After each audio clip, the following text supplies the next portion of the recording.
What's up, fellas? It's your boy GL back with another one. Appreciate you guys joining me today.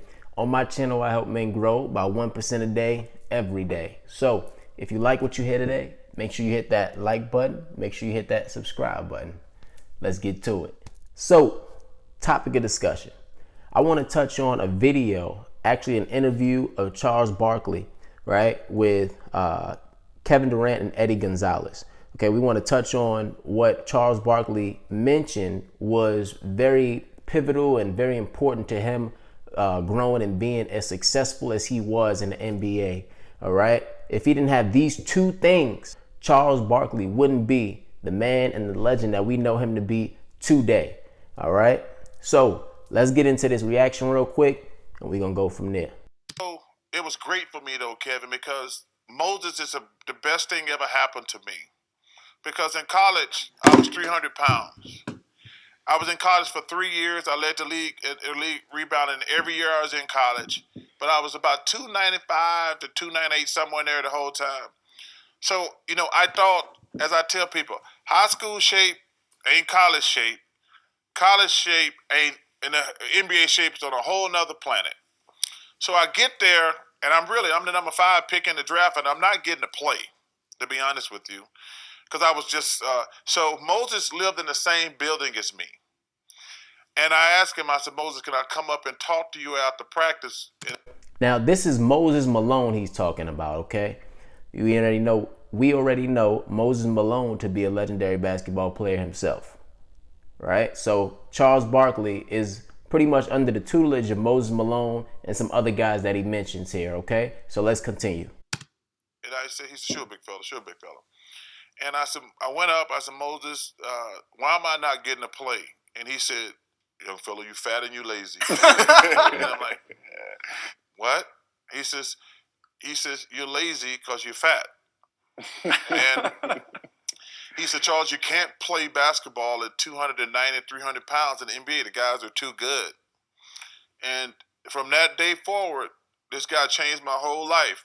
He said, son, I'll meet you first thing in the morning before practice, and I'll meet you after practice. And he said, let's lose 10 pounds.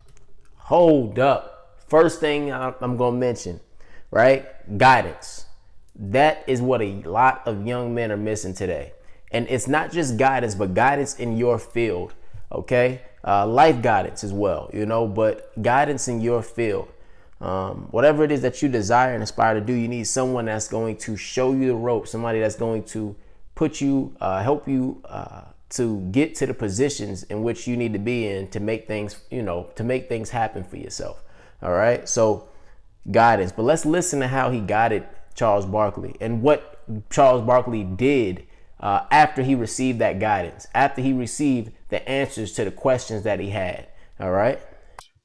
So he said, I lose 10, I'm 290, 280. Now I'm starting to get to play. 270, 260. Now I'm starting to start. And we get down to 250. And I actually got to 240, but I had no strength and no energy. He said, you need to play at 250. And that changed the whole dynamic because I've seen guys eat their way out of the NBA or just...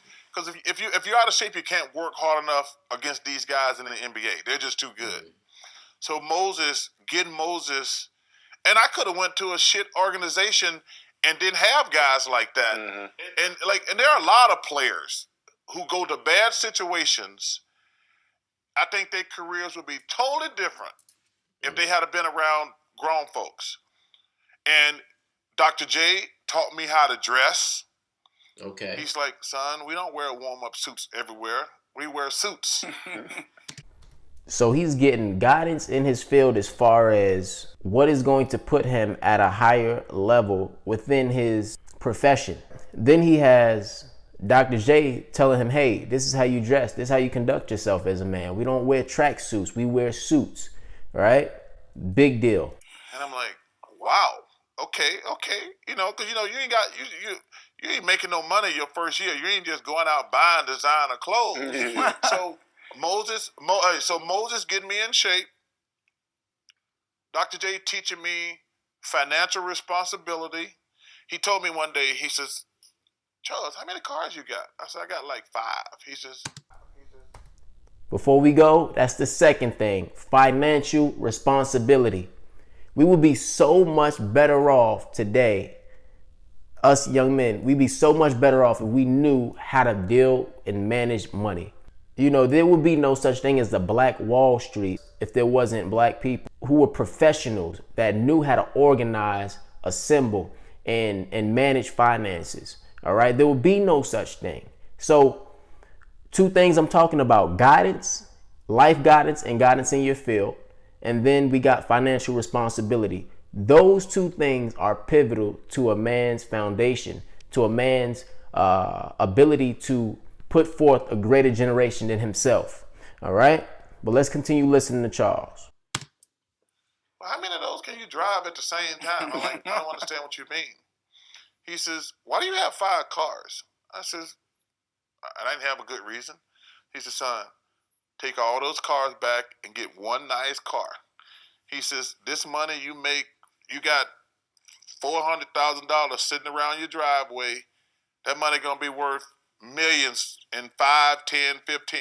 And it taught me a lesson. I tell these young guys, yo man, you can have 1 car, you can have 1 house. That's it. And save your money, because no matter how great you are at basketball, it's only going to be this small percentage of your life. Yeah. It's, Look, this is not just for basketball players and athletes. This is for entertainers as well.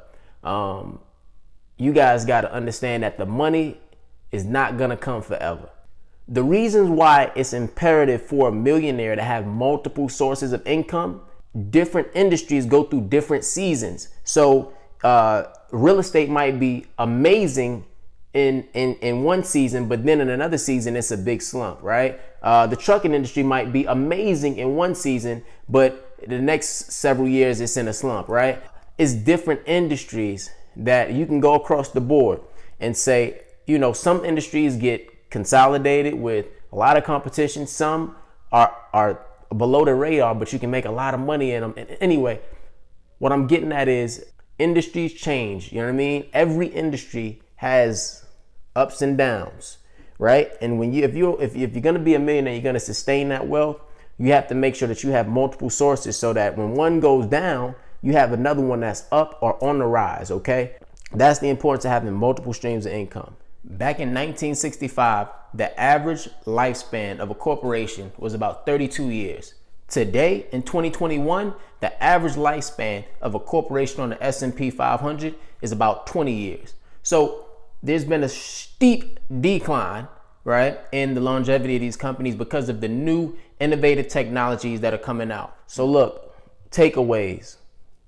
You guys need to find someone to provide some type of guidance in your field. A lot of times we're not born with that. Our dad or father figures are not there. So you may have to pay for coaching, okay? And if you have to, it is what it is, right? I was in a situation where I had to pay for coaching to understand what the things that I understand today in my field. Second thing, financial responsibility, right? If we keep making money and blowing money, when will we ever position ourselves, right? When will we ever position ourselves for a family, for a legacy, for something to go beyond our generation? These 2 guys literally changed Charles Barkley's life. He wouldn't be who he is today if he didn't have a guy tell him, hey, this is what you need to do, right? This is how you need to lock in and get focused in your field. Hey, this is how you need to be a professional, right? Hey, this is how you need to manage your money. Stop blowing all your money, because one day it's going to be gone, right? Like 70%, over 70% of athletes go broke within the first 5 years after retirement. Why is that? Because they don't know how to spend money, right? You got a lot of guys who their financial situation develops faster than their mindset, right? I always say this. I always say that, you know, when you first introduced to a lot of money, the first time you got $10,000, $20,000, $50,000 sitting in your account, you got to blow it. Not that you have to, but you will, for the most part, because a lot of times you're not used to managing that type of money. You see, everyone has a threshold, right? Everyone has a financial threshold. So let's say your financial threshold is Your lower threshold is like $1,000, right? And let's say that your upper threshold is 5,000. Like once you get $5,000, you're comfortable. Once you get only $1,000 in your account, you're very uncomfortable, and you just do whatever you got to do to grind, work those extra hours. You know what I mean? Put in overtime. But when you got $5,000 sitting in your account, you're like, I could spend some money. I could take a vacation. I could chill. You know, I don't have to work that extra shift. I can fall back. So everyone has these thresholds. So, you know, what we have to work on doing is increasing those thresholds, right? So maybe when you get to, if you change it to, hey, your lower threshold to 5,000 and your upper threshold to 10,000, right? Then that increases your capacity to manage money, right? Because once you get to $5,000, you're grinding, you're working, you're putting in all this extra time. And when you get to 10,000, that's when you lackadaisical, right? But it comes a point where you got to stop being comfortable with the most that you ever had, right? So let's take that threshold up to $50,000. Once you got $50,000 in your account, that's when you grinding, you putting in all the work, making all the phone calls, reaching out to as many people as you can. And then the 100,000 is that upper threshold where, you know, and so just keep graduating that threshold, keep increasing that threshold, that financial threshold, because that's what's leaving us broke. We always get comfortable when we get a certain amount of money, don't want to work as much, right? And we just kind of let ourselves fall back to that lower threshold of our uncomfortability, right? So guys, I need you guys, make sure you find someone that's going to help you and guide you in your field, even if you got to pay for it. And always seek financial advice. Now it's a lot of BS out there. This is the real talk to you is you're going to have to cipher through it. You know what I mean? It's going to be a lot of people giving you BS information, but you got to cipher through it. And you're going to bump your head a few times. You know, you're going to have to learn a few lessons, right? But for the most part, you guys know that those are the two things that I really want you guys to be focused on, because once you start focusing on them, and you start asking yourself the right questions, then the answers are going to show themselves. Like Charles Barkley did. What did he do? He said, Moses, why am I not getting any playing time? Once he found out the answer to why he wasn't getting playing time, he acted on that response. He acted on the answers, right? He said, okay, so let's get to the work. Let's make this happen, right? And without asking the right questions, you'll never put yourself in position to be in the situations that you want to be, right? But that's where progress starts, with the right questions. If you can ask yourself the right questions, you are miles apart from the pack. All right. But that's all I got for y'all. Make sure y'all hit that like button for me. And let me know y'all thoughts in the comment section, you know, but salute.